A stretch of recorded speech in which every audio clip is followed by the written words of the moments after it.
नमस्कार। मैं विवेक पाल अपने इस YouTube चैनल जेडी प्लेटफॉर्म पर आपका स्वागत एवं अभिवादन करता हूं। कैसे हो मित्रों आप सभी लोग? मुझे उम्मीद है कि आप लोग एकदम फिट होगे, चकाचक होगे, मस्त होगे। ठीक, और इसी उम्मीद के साथ हम लोग आज जैसा कि अम्बेडकर नगर में चुनाव का जो है चुनाव मतदान हो रहा है, इस दौर में सब लोग हैं और मैं इधर वीडियो बना रहा हूं आप लोगों के लिए। ठीक, तो आइए जैसा कि हम लोग आगे बढ़ते हैं। हम लोगों ने कल लगभग 18वीं शताब्दी तक की बात करी। 18वीं शताब्दी में कुछ रह गया था जिसमें आपने डार्विन को देखा और मैंने बताया कि डार्विन ने 1877 में biographical sketch of an infant नामक पुस्तक में यह बताया कि मानव का उद्भव पशुओं से हुआ और उसमें सारी चीज़ें हमने उसको प्रूफ करी, किस प्रकार से डार्विन ने प्रूफ किया था और हम लोगों ने इसको देखा था। तो इस प्रकार से एक क्वेश्चन वहाँ से बन सकता है कि किस प्रकार से अगर पूछे कि बच्चे का रेंगना, एक मनुष्य के बच्चे का रेंगना किसका पुनरावर्तन है, तो पुनरा मछली के तैरने का पुनरावर्तन है। और बच्चे का अपने चारों हाथों पैरों पर चलना स्तनधारी जीवों के गति का पुनरावर्तन है। अब जब वह दौड़ने लगता है तो मानवीय प्रतिमान को धारित कर लेता है। ठीक, उसी कड़ी में कुछ टॉपिक बचा था जिसमें 1876 में लिपजिंग स्थान पर ये क्वेश्चन आते हैं। आपके एग्जाम के दृष्टिकोण से अगर देखें तो ये क्वेश्चन आता है। ठीक, इसको इम्पॉर्टेंट कर लेना अपने एग्जाम में। सुपर टेट या टेट किसी का भी एग्जाम दे रहे हो, एमपी टेट दे रहे हो, कहीं का भी टेट दे रहे हो या सुपर टेट देने की तैयारी में है तो देखिए 1876 में लिपजिंग जर्मनी में है नामक स्थान पर मनोविज्ञान की प्रथम प्रयोगशाला स्थापित की गई। किसके द्वारा? विल्हेम वुंड के द्वारा। किसके द्वारा भाई? विल्हेम वुंड द्वारा। 1876 में लिपजिंग स्थान पर, कहाँ पे है? जर्मनी में है। ये मनोविज्ञान की प्रथम प्रयोगशाला आपसे पूछ सकता है, ये कहाँ किसने दिया भाई? ये विल्हेम वुंड ने दिया। इतनी बात क्लियर हो गई। 1876 में लिपजिंग स्थान पर मनोविज्ञान की प्रथम प्रयोगशाला कौन दिया? विल्हेम वुंड ने। क्लियर हुआ? इस चीज़ को आप अपना नोट निकालिए और हमने शुरू से ही बताया कि नोट्स निकाल के लिखते चलिए। ये हम आपका टाइम बचाने के लिए, ताकि वीडियो शॉर्ट से शॉर्ट हो सके और ज़्यादा से ज़्यादा मैटर आपके पास हो सके, इस वजह से ऐसा किया है। ठीक है, तो 1876 वाली बात हो गई। एक क्वेश्चन यहाँ से ये पूछ सकता है कि मनोविज्ञान की प्रथम प्रयोगशाला कहाँ पे अवस्थित है? तो भैया जर्मनी में, लिपजिंग स्थान पे। ठीक, एक चीज़ और है यहाँ पे जो छूट गया, ये वर्तमान में ये कार्ल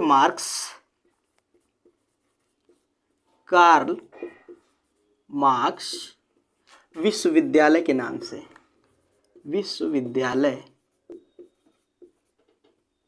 के नाम से प्रसिद्ध है। ठीक, वर्तमान में ये किसके नाम से जाना जा रहा है भाई? कार्ल मार्क्स विश्वविद्यालय के नाम से।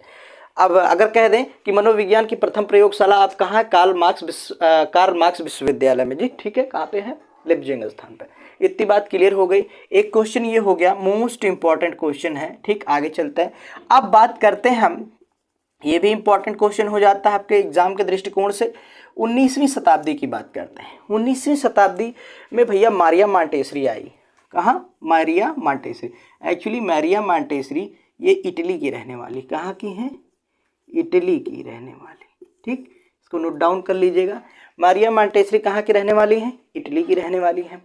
मारिया मॉन्टेसरी ने प्रकृति का समर्थन किया, बच्चों के विकास पर प्रकृति का समर्थन किया और क्या कहा? पाठशाला, उन्होंने समर्थन करते हुए एक उनकी पंक्ति है, कुछ लाइनें हैं, वो इस तरीके से है। पाठशाला को बच्चे के स्वतंत्र प्राकृतिक अभिव्यक्ति की अनुमति देनी चाहिए यदि उसका अध्ययन वैज्ञानिक ढंग से करना है तो। मतलब क्या है कि बच्चे को प्राकृतिक तौर पर स्वतंत्र छोड़ दें। इन्होंने समर्थन किया प्राकृतिक तौर पे कि बच्चे को प्राकृतिक तौर पर स्वतंत्र छोड़ दिया जाए। पाठशाला को इस तरीके की व्यवस्था करनी चाहिए ताकि उनकी अभिव्यक्ति को पनपने का मौका मिले और वह कुछ सोच सके, कुछ कर सके। वो बोझ टाइप का नहीं होना चाहिए, बर्डन टाइप का नहीं होना चाहिए। इस तरीके की बात मारिया मॉन्टेसरी ने कहा। तो एक क्वेश्चन यही पूछ लेता, मारिया मॉन्टेसरी कहाँ की मनोवैज्ञानिक थी? तो इटली की रहने वाली थी। 19वीं शताब्दी की बात चल रही है, 18वीं खत्म हो चुकी है। ठीक है, तो पाठशाला को बच्चे के स्वतंत्र प्राकृतिक अभिव्यक्ति की अनुमति देनी चाहिए यदि उसका अध्ययन वैज्ञानिक नजरिए से करना है या वैज्ञानिक ढंग से करना है। इतनी बात क्लियर हो गई। तो एक क्वेश्चन तो यही बन जाता है। तो प्रकृति का समर्थन करते हुए बच्चे के विकास की बात करी किसने? मारिया मॉन्टेसरी ने। विद्यालय में कैसी व्यवस्था होनी चाहिए, स्वतंत्र प्रकृति अभिव्यक्ति की। तो ये क्वेश्चन रख सकता है आपके एग्जाम में, ठीक है। ये बात क्लियर हो गई। चलिए, इतनी बात क्लियर करते समय हम आगे चलते हैं। अब ये टॉपिक लगभग आपका विकास में इन इतने लोगों का आपने जिक्र सुन लिया। अच्छा देखिए, एक क्वेश्चन और आता है कहता है कि विकास संबंधित इसमें परिभाषा किसने दिया, इसमें किसने दिया, अधिगम में किसने दिया, है कि नहीं। विकास में तो परिभाषाएं इतनी ढेर सारी हैं कि आप रट नहीं सकते हो। तो आप देखेंगे जब हम आपको पढ़ाएंगे विकास और अधिगम दोनों पार्ट जब बात देंगे तो लगभग क्या करेंगे आप, उसमें देखेंगे जितने विकास से संबंधित आपके मनोवैज्ञानिक आते हैं और जितने अधिगम से संबंधित कुछ पार्टिकुलरली अलग अलग मनोवैज्ञानिक होंगे। अब 4 ऑप्शन में अगर विकास से संबंधित क्वेश्चन पूछा है, ये परिभाषा किसकी है या यह पंक्ति किसकी है, तो आप देखेंगे कि उसमें से आप अगर विकास से संबंधित जितने मनोवैज्ञानिकों को हम लिखाएंगे उसमें से आते हैं तो आप उनको क्लिक कर दीजिएगा। एक अमूमन आंकड़ा इस तरीके से आपको मिल जाएगा, बिना याद किए हुए ही लगभग 70 से 80% क्वेश्चन सही हो जाते हैं। इतनी बात हो गई। बाल मनोविज्ञान की परिभाषा करने के पहले हम समझते हैं कि मनोविज्ञान क्या है। तो आप कहते हो कि सर मनोविज्ञान क्या है, तो कहते हो ये क्या है, मन का विज्ञान है। क्या कहते हो भाई, ये क्या है, मन का विज्ञान है, इसमें कोई दिक्कत नहीं है। चलिए ठीक, अब कहता है कि बाल मनोविज्ञान क्या है, ये पूरा क्या है, तो पूरा कहेंगे। अब ये क्या होगा, बालक के मन का विज्ञान, बालक के मन का विज्ञान, इसमें कोई हर्जा तो नहीं। मतलब बाल मनोविज्ञान क्या है, बालक के मन का विज्ञान क्या कहलाता है, बाल मनोविज्ञान, इसमें कोई हर्जा नहीं। चलो ठीक, एक क्वेश्चन तो यही रख देता है सीधे, क्या है ये, इसका अर्थ क्या है, क्या मतलब, ठीक। अब परिभाषाओं की बात करें तो परिभाषाओं में आप देखेंगे क्रो एवं क्रो को, इसको क्रो एवं क्रो। अब डिफिनीशन है कुछ, आपको ये दिमाग में रखना ही पड़ेगा, कुछ इंपॉर्टेंट डिफिनीशन होते हैं जिस प्रकार से इनको प्रूफ करने के लिए इन्होंने क्या कहा, ठीक, या बाल मनोविज्ञान को प्रूफ करने के लिए कौन कौन सी बातें करी मनोवैज्ञानिकों ने, उसको हम देखेंगे। तो बाल मनोविज्ञान व्यक्ति के गर्भकाल से प्रारंभ होता है, विकास का प्रारंभ हो चुका है। क्या बोला, बाल मनोविज्ञान व्यक्ति के गर्भकाल से लेकर किशोरा अवस्था तक की अवस्था का वैज्ञानिक अध्ययन ही क्या कहलाता है, बाल मनोविज्ञान कहलाता है। किसके अकॉर्डिंग है, क्रो एवं क्रो को। अब ये लाइन आपसे डायरेक्टली पूछ सकता है, ठीक, ये वाली लाइन कहता है कि, एक बारी मैं फिर से पढ़ रहा हूँ क्रो एवं क्रो के डिफिनेशन को, कि बाल मनोविज्ञान व्यक्ति के गर्भकाल से लेके, ठीक, और किशोरा अवस्था तक की वैज्ञानिक अध्ययन क्या कहलाता है, बाल मनोविज्ञान। तो माँ के भ्रूण में पल रहे बच्चे से और वो पैदा होने के बाद उसके किशोर अवस्था तक का वैज्ञानिक नजरिए से देखना उसके विकास को, वो क्या कहलाता है, बाल मनोविज्ञान। कुछ लोगों ने बाल मनोविज्ञान का अध्ययन बोला, ठीक। सबके डेफिनेशन, सबकी अपनी अलग अलग मति थी, अलग अलग सोच थी, जैसा मैंने आपको बताया। एक एग्जाम्पल ये हो गया। दूसरी बात हो गई, ये भी इंपॉर्टेंट है, जेम्स ड्रेवर की बात कर लें, क्रो एवं क्रो हो गए। जेम्स ड्रेवर की बात करें तो बाल मनोविज्ञान की वह शाखा है जिसमें जन्म से परिपक्व तक विकसित हो रहे मानव का अध्ययन किया जाता है। जन्म से परिपक्व हो रहे मानव का अध्ययन करना, ठीक, ये किसका कथन है, ये जेम्स ड्रेवर है। बाल मनोविज्ञान की वह शाखा है जिसमें जन्म से परिपक्वता तक विकास हो रहे मानव का अध्ययन क्या कहलाता है, बाल मनोविज्ञान कहलाता है। ये कुछ डिफिनीशंस हैं, इसको आप नोट डाउन कर लीजिएगा अपने नोट्स में, जो मोस्ट इंपॉर्टेंट है, जो बाल मनोविज्ञान को परिभाषित करता है। ये हमने क्रो एवं जेम्स ड्रेवर, बाकी और अन्य बहुत सारे मनोवैज्ञानिक हैं जिन्होंने अपने अपने अलग अलग विचार व्यक्त किए हैं बाल मनोविज्ञान के दृष्टिकोण से, ठीक है। इसके बाद एक चीज और हम आपको बता दें, बाल अध्ययन आंदोलन के जन्मदाता, इसको स्टार बना के आप अपने नोट्स में लिख लीजिएगा, पूछ सकता है एग्जाम में, बाल अध्ययन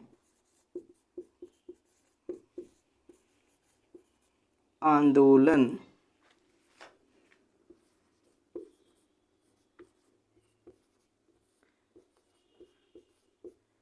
के जन्मदाता कौन है भाई, तो C.L. हल है, या आप क्लार्क एल हल कह सकते हैं, ठीक। कौन है, बाल अध्ययन आंदोलन के जन्मदाता कौन है, C.L. हल है। अब एक क्वेश्चन और आपके सामने हम रख दूं, एक क्वेश्चन ये है, इसको नोट डाउन कर लीजिएगा सभी लोग। ठीक, प्रथम बाल निर्देशन केंद्र,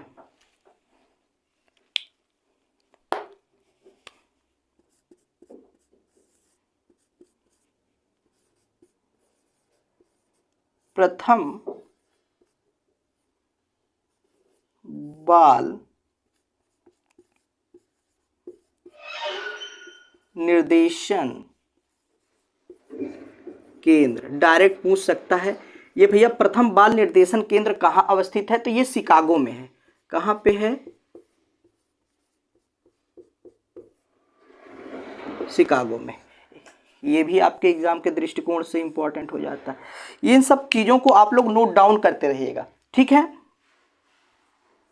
ठीक, और अगर देखा जाए तो ये प्रथम बाल अध्ययन निर्देशन को दिया किसने, एक क्वेश्चन अगर ये भी आपसे रख देता है तो ये आपको जानना बहुत जरूरी है। विलियम हिले, कौन है, विलियम हिले या हिली, जैसा भी आप समझ सके अपने हिसाब से। ये दो क्वेश्चन भैया आपके एग्जाम के दृष्टिकोण से बहुत ही इंपॉर्टेंट है। अगर मैं एक बात करूं, भारत में बाल विकास के दृष्टिकोण से कौन लोग आया करते हैं, भारत में बाल विकास के दृष्टिकोण से अगर देखें जो बहुत फेमस है, भारत में बाल विकास, जो बालकों के विकास या उनकी मानसिक अभिरुचियों या क्षमताओं के हिसाब से कुछ विचार विमर्श करते थे, उनके लिए कुछ करते थे, उनका नाम आप बता सकते हो। एक नाम मैं आपको बता दूं जो सीटेट के पर्यावरण में जरूर पूछता है, इन्वायरमेंट में, ठीक, लेकिन ये एग्जाम के दृष्टिकोण से भी बहुत इंपॉर्टेंट है। उनका नाम मैं लिख दूं गिज्जू भाई बधेका, गिज्जू भाई बधेका। ये भारत के गुजरात शहर से बिलोंग करते थे। कहाँ, गिज्जू भाई बधेका गुजरात के रहने वाले थे। ये बच्चों के लिए पत्र लिखा करते थे, चिट्ठियाँ लिखा करते थे, मज़ेदार चुटकुले कहानियाँ वगैरह उनके लिए लिखा करते थे। ठीक, तो मित्रों अब हम अगले टॉपिक में पढ़ेंगे विकास का अर्थ। अब हम लोग विकास चैप्टर स्टार्ट करेंगे। कुछ परिभाषा इस तरीके से जो मैंने आपको प्रूफ कर दिया बाल विकास में इस तरीके से है। ठीक, अब आगे हम लोग थोड़ी विकास की चर्चा करेंगे, विकास के दृष्टिकोण से आगे बढ़ेंगे और धीरे धीरे करके विकास टॉपिक को खत्म करेंगे और अंततः आप देखेंगे विकास से संबंधित जितने क्वेश्चन हैं 2011 से अब तक आए हुए टेट के क्वेश्चन हो और चाहे 2 साल भी पिछला जो बीता हुआ है सुपर टेट का क्वेश्चन हो, बचेगा नहीं आपसे। ठीक, इसी के साथ हम आपसे विदा लेंगे और जय हिंद, वंदे मातरम, नमस्कार।